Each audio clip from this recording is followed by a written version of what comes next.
हाँ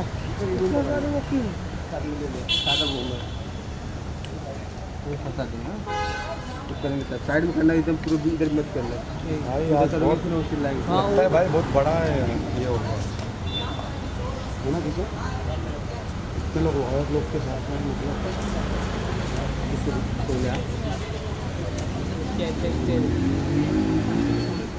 wait wait recently तो उसने भी कुछ बोला नहीं है, बीच में बंद हो गई। मैंने उसको जब बोला कि मैं लीगल जाने वाली हूँ तो उसने स्टेटमेंट देने बंद कर दिया। कुछ स्टेटमेंट उसने दिए हैं गलत, वो क्या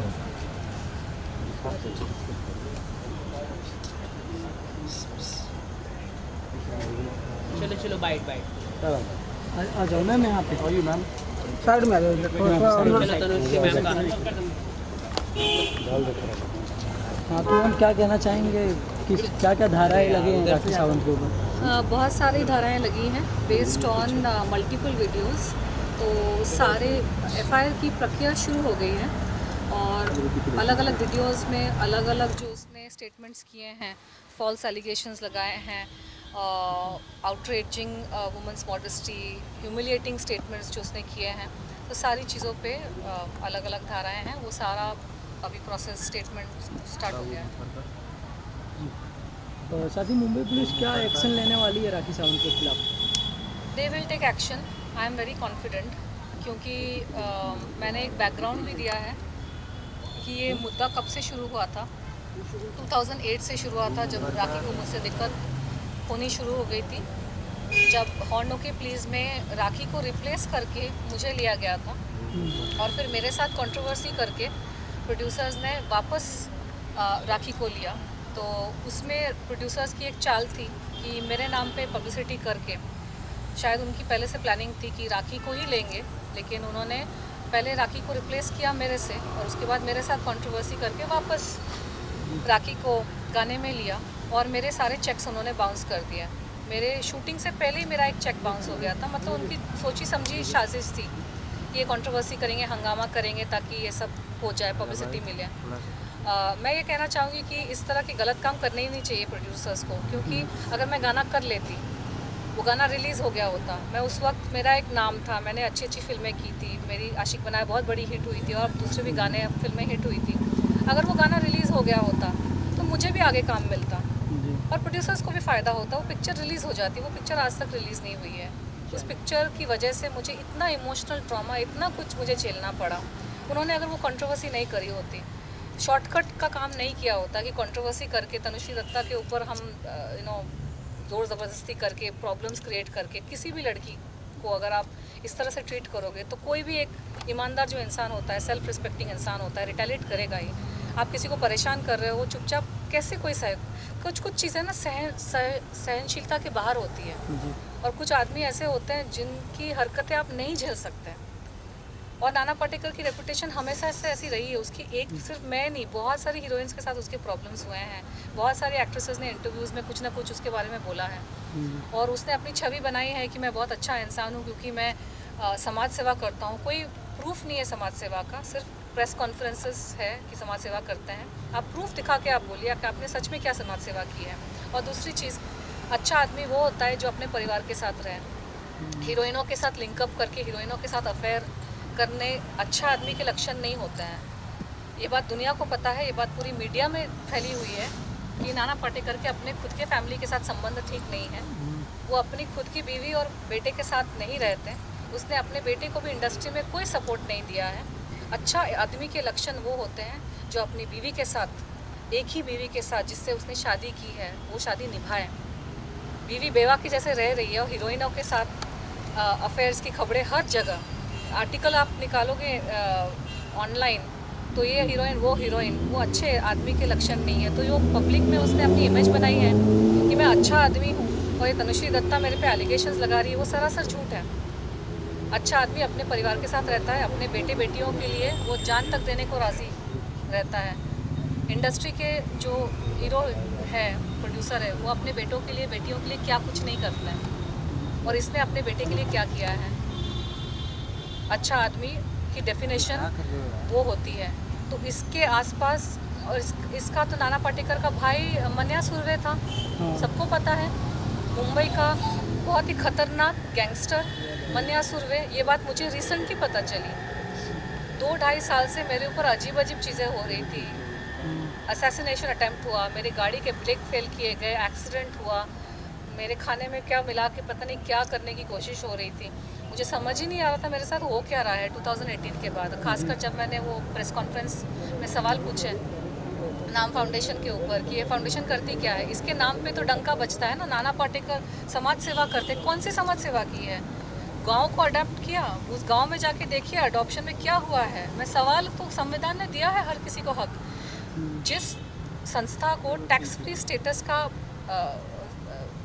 ओहदा मिला है कि NGOs वगैरह पे टैक्स नहीं लगता, उन पे स्क्रूटिनी भी नहीं होती, NGOs पे इंक्वायरी नहीं होती कि आपके पैसे कहाँ से आ रहे हैं, कितना आप खर्च कर रहे हो। तो एक संविधान ने एक सिटीजन को तो हक दिया है सवाल पूछने का कि आप इतने पैसे आप ले रहे हो तो कहाँ खर्च हो रहे हैं, आप प्रूफ दिखाइए। किसी गाँव में ऑफिस खोल के रखा है नाम फाउंडेशन का, मुंबई में भी होता तो कोई जाके ऑफिस में पूछ सकता है कि आप अपना काम दिखाइए।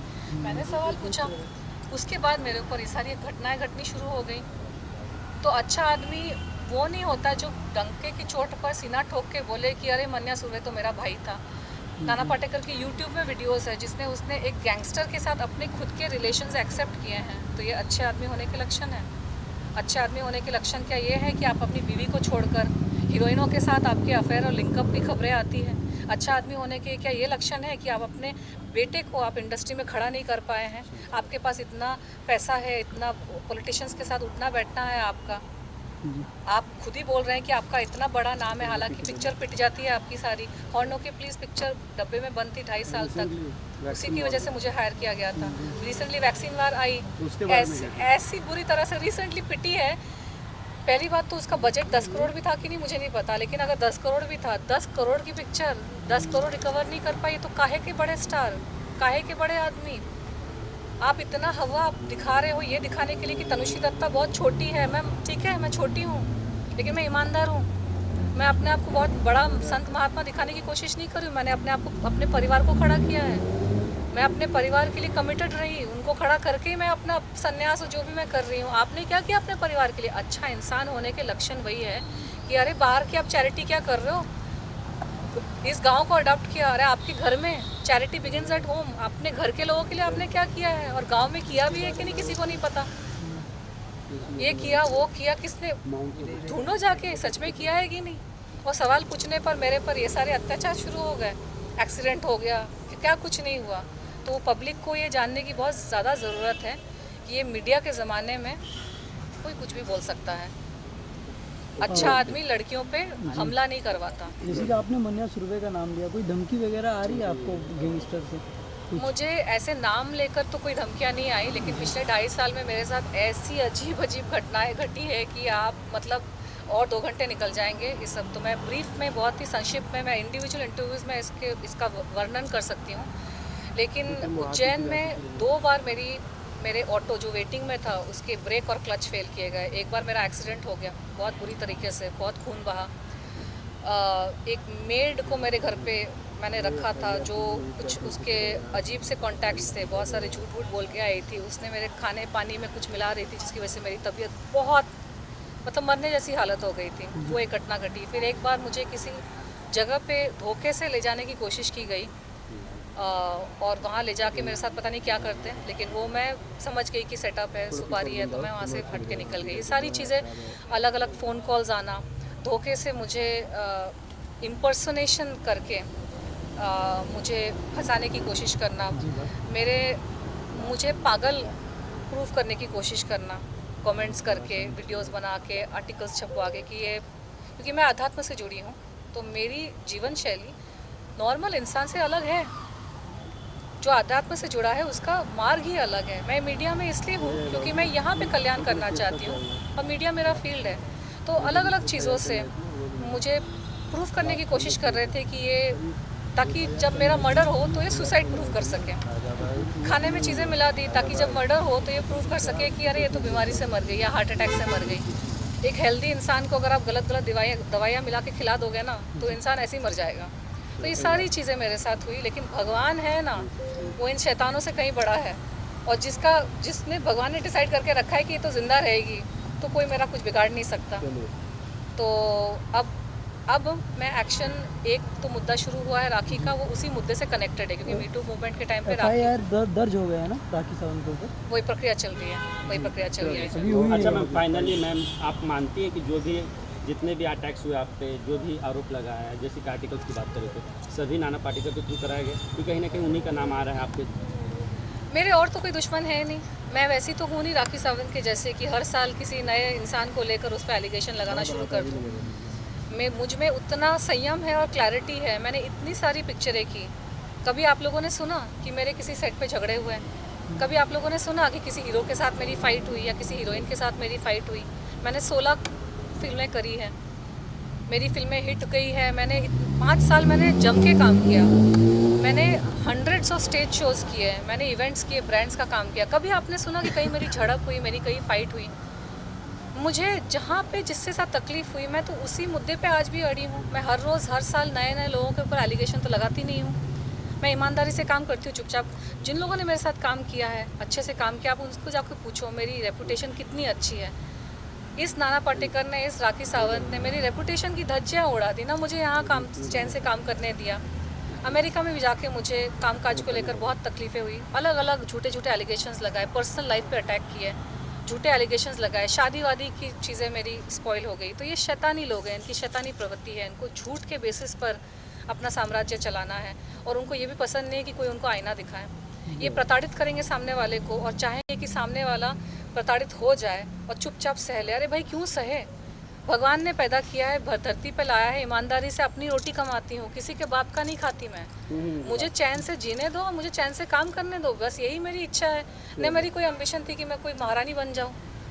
परेशान भी करेंगे, कंप्लेन भी मत करो, कुछ बोलो भी मत। क्या है यार, क्या हो रहा है यहाँ पे? अच्छा तनुश्री मैम, एकाएक क्या बात हो गई जो कि 4 साल के बाद तनुश्री दत्ता जाग गई और कंप्लेन करने आ गई? इसके पहले क्यों नहीं कंप्लेन की नाना पाटेकर के खिलाफ इस तरह की? नहीं, जागने की बात नहीं है। नाना पाटेकर के खिलाफ तो 2018 में ही कंप्लेन मेरी दर्ज हो गई थी। तो ये नाना पाटेकर मूवी को लेकर हाँ, ये जो कंप्लेन जो है ये राखी सावंत पे, नहीं राखी सावंत का ये कंप्लेन है। नाना पाटेकर का कंप्लेन 2008 में भी दर्ज हुआ था, FIR, जिसमें पुलिस ने कार्यवाही की नहीं थी और पुलिस ने उसको ठीक से किया नहीं था। इसलिए 2018 में वापस से मैंने उस चीज़ को किया और वहाँ पे भी प्रेशर में आके बहुत मेरे विटनेसेस को डराया धमकाया गया और विटनेसेस को यहाँ वहाँ किया गया। राखी सावंत का जो मामला था, 2018 में मेरी तबीयत बहुत बिगड़ चुकी थी मीटू मूवमेंट के टाइम पे, क्योंकि इतना मुझ पे एक साइकोलॉजिकल प्रेशर आ रहा था और मुझे US वापस भी जाना था, क्योंकि यहाँ से तो लोगों ने परेशान किया, तो वहाँ पे मेरा काम वाम था, मुझे वापस जाना था। तो अब जब मैं वापस आई हूँ और अब मेरे पास वक्त है, क्योंकि आप समझ सकते हैं कि मुझे तो देखने वाला कोई नहीं है ना, मेरे आगे पीछे कोई नहीं है मुझे देखने वाला, तो मुझे तो अपनी रोजी रोटी कमानी पड़ेगी ना। मैं यहाँ बैठी रहूँ, ये सब कोर्ट कचहरी के चक्कर करती रहूँ, मुझे यहाँ रहने नहीं दोगे, यहाँ जीने नहीं दोगे, यहाँ काम नहीं करने दोगे। भाई मैं जहाँ पे हूँ वहाँ पे तो मैं काम करूँ, कुछ करूँ, अपना जीवन का आगे बढ़ाने की कोशिश करूँ। तो हमेशा पॉसिबल नहीं होता है कि हर चीज़ को तुरंत कर देना। और राखी सावंत जैसी जो लोग होते हैं वो जितनी गंदगी कर देते हैं ना, सामने वाला इंसान इतना धक्के से शॉक हो जाता है कि सामर्थ्य आपका टूट जाता है कि आप डील कैसे करें। अभी तो मैं वीडियोस देखने को मजबूर हो गई हूँ, क्योंकि FIR के लिए पूरा डिटेल देख कर आपको सेकंड बाय सेकंड बहुत वो करना पड़ता है। मैं 2 दिन पहले भी मैं रो रही थी कि कोई इंसान आके इस तरह के एलिगेशन लगा के सारी ज़िंदगी यार ईमानदारी से काम किया, इससे अच्छा तो बेईमानी हो जाता है। क्यों ईमानदार रहे कोई इस देश में? क्यों कोई तरीके से रहे? जब चोर उच्चकों को इज्जत देते हैं, चोर उच्चकों के सामने दुनिया अगर झुकती है, झूठे लोगों का बोलबाला है, कोई भी आके कुछ भी करके चला जाएगा, तो हम क्यों ईमानदार रहे? हम भी झूठे बन जाते हैं, हम भी बेईमान बन जाते हैं, हम भी चोर उच्चके बन जाते हैं, हम भी डकैत बन जाते हैं। अगर उस तरह के लोगों को ही संविधान प्रोटेक्ट करेगा, मंत्री महोदय का मंत्री लोगों के साथ उठना बैठना, सारे गुंडे चोर मवाली, और जो ईमानदार इंसान होता है तो ईमानदारी से मेहनत में मजदूरी कर रहा होता है। क्या करे इंसान बताओ? और फिर अगर एक वक्त भी आता है कि चलो फ्री है अभी अब कर सकते हैं, तो अब सवाल पूछते हैं कि अभी क्यों? अरे कब करें? इंसान जब इंसान में जब क्षमता होगी, जब समय होगा, अपने काम काज को छोड़ के तभी इंसान एक्शन लेगा ना। Thank you thank you ma'am. Deepak Deepak Deepak पकड़ पकड़ पकड़ आइए सब लोग एक और चीज़ है, 2018 में मेरे ऊपर इतना प्रेशर था ना, साइकोलॉजिकल प्रेशर, सारी चीज़ों का प्रेशर, इतना बड़ा मूवमेंट हो रहा था, मुझे उस वक्त राखी से नहीं भिड़ना था। आप वीडियोस को देखो, इतना उसने गंद मचाया है, उसकी अग्रेशन जो है ना, मैं मैच नहीं कर सकती। मुझ में वैसी वाली अग्रेशन है ही नहीं। मैंने तो प्रेस कॉन्फ्रेंस में पूछा भी था, कौन सा घोड़ा पीती है बहन, मेरे को बता दे। इतना लड़ने की जो उसमें अग्रेशन है, हर रोज़ तो ओशिवारा पुलिस थाने में आके उसके कितने उसके हर साल हस्बैंड को जेल भिजवाना, ये कैसे करती है? मैं कैसे compete करूं यार ऐसे लोगों के साथ? ये जो शैतानी और जो दैत्य वाली जो शक्तियां हैं ना, मुझे शायद थोड़ी और कुछ साधना करनी पड़ेगी इन लोगों से लड़ने के लिए, शक्ति प्राप्त करने के लिए। मैं अभी कुछ दिन पहले भगवान से बोल रही थी कि अब मुझे ना शक्ति दो, लड़ने के लिए शक्ति दो। मैं थक जाती हूँ। मैं हफ्ते भर पहले मैंने प्रेस कॉन्फ्रेंसेस किए, इंटरव्यूज़ किए, मैं पिछले एक हफ्ता पूरा मैं थकी हुई थी, बीमार हो गई थी, थोड़ा सा उठ नहीं पा रही थी, ज़्यादा शक्ति नहीं थी। मैंने अपना कुछ किया, अपनी साधना शुरू की। अब थोड़ा सा एनर्जी आया है, FIR करना है तो ये मैं कर रही हूँ, ये प्रक्रिया इसकी है, करनी पड़ेगी। और मैं चाहती हूँ कि इस तरह के लोगों को पब्लिक तोल देना बंद कर दे, क्योंकि पब्लिक इनको जाने देती है, इनकी कॉमेडी में आ जाती है, लेकिन कॉमेडी की आड़ में आप किसी की ज़िंदगी ख़राब कर रहे हो, ये सही नहीं है। इंसान इंसानियत छोड़ देगा, अपनी ईमानदारी छोड़ देगा जब यंग जनरेशन देखेगी ना कि इस तरह के लोग कुछ भी करके निकल जाते हैं, ये सही नहीं है। अच्छा, क्या क्या कंप्लेंट्स में क्या क्या चार्जेस लगेंगे? देखिए, तनुश्री जी के बारे में मीडिया में, न्यूज़ चैनल में जो बोला गया है, उनके बारे में अभद्र भाषा में जो अश्लील जो वक्तव्य किया गया है, उसके बारे में हमने शिकायत दर्ज की है। उसकी अभी सब प्रक्रिया चालू है। अभी हम सारा डिटेल अभी डिस्क्लोज नहीं कर सकते, क्या क्या हो रहा है क्या नहीं हो रहा है। सारे वीडियोज़ वगैरह हमने आज जमा किए, उसका पंचनामा हो चुका है वीडियोज़ का, और वो सारे वीडियोज़ हमने पुलिस स्टेशन में जमा किए हैं और ये प्रक्रिया चालू है, अभी जारी है, कल तक जारी रहेगी। और कल आपको इसके बारे में फाइनल जो FIR के बारे में कल आपको जानकारी मिल जाएगी। चलो थैंक यू। मैं एक बात कहना चाहती हूँ, बहुत सारे लोग ना मेरे पे एलिगेशन लगाते हैं, मीडिया पब्लिसिटी। राधे भाई, मेरा करियर इतना अच्छा चल रहा था ना 2008 इंसिडेंट के पहले, कि मुझे कोई मीडिया पब्लिसिटी की ज़रूरत नहीं थी। ये शैतानी लोग आके हम जैसे लोगों को परेशान करते हैं अपनी मीडिया पब्लिसिटी करने के लिए, फिर हम पे उल्टा एलिगेशन लगाते हैं, उल्टा चोर कोतवाल को डांटे कि आप कर रहे हो पब्लिसिटी के लिए। किसी इंसान को क्या हक नहीं है अपनी हक की लड़ाई लड़ने का? आप कुछ भी मुझे बोल के चले जाओगे, आप कैसे भी मेरे साथ बर्ताव करके चले जाओगे, मैं रिटेलिएट नहीं कर सकती हूँ। और जब कोई रिटेलिएट करेगा तो उस पर उल्टा एलिगेशन लगाओ कि मीडिया पब्लिसिटी। मुझे ज़रूरत है मीडिया पब्लिसिटी की, मैं अगर काम कर लूँगी ना, स्क्रीन पे आ जाऊँगी, वो 10,000 कंट्रोवर्सीज़ के ज़्यादा उससे मुझे पब्लिसिटी मिलेगी। अगर वो हॉर्नों के पीस का गाना उन्होंने मुझे शूट करने दिया होता सुकून से, शांति से, बिना परेशान किए हुए, उस गाने से मुझे ज़्यादा पब्लिसिटी मिलती है, उस गाने से मुझे आगे भी काम मिलता। तो क्या कोई इंसान अपने ऊपर ये सारी अत्याचार होने देगा? पब्लिसिटी क्या? राखी सावंत और मेरा स्तर बहुत अलग है। मुझे लीड रोल्स मिल रहे थे, मुझे गाने मेरे हिट थे, मुझे काम मिला, मैं मिस इंडिया हूँ, मुझे नहीं ज़रूरत है सड़क पे आके पब्लिसिटी का। मेरी एनर्जी नहीं होती ये सब कोर्ट कचहरी ये सब करने के लिए, लेकिन करना पड़ रहा है अपने हक के लिए। क्योंकि आज इस राखी सावंत को अगर मैंने छोड़ दिया ना, तो सबको लगेगा कि अरे तनुश्री तो ईजी टारगेट है, उसको आप कुछ भी करके निकल जाओगे। थोड़ी परेशानी तो होनी चाहिए सामने वाले को, अगर आपने मुझे परेशान किया है, क्योंकि मुझे तो और भी जीना है ना, और भी काम करना है, और कुछ करना है, करना पड़ता है अपने आप को बचाने के लिए।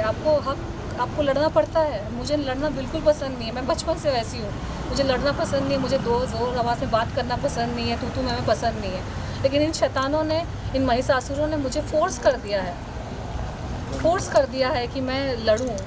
मुझे अपने आप को उठाना पड़ता है कि आज मुझे चाहिए शक्ति, मुझे करना पड़ेगा। आप नहीं समझ रहे, पब्लिसिटी का कुछ है ही नहीं, पर पब्लिक को बताना ज़रूरी है। पब्लिक को ना बताए तो लोगों को लगेगा कुछ नहीं कर रही है। Sir chicken and egg situation, करे तो क्या करे इंसान। Thank you.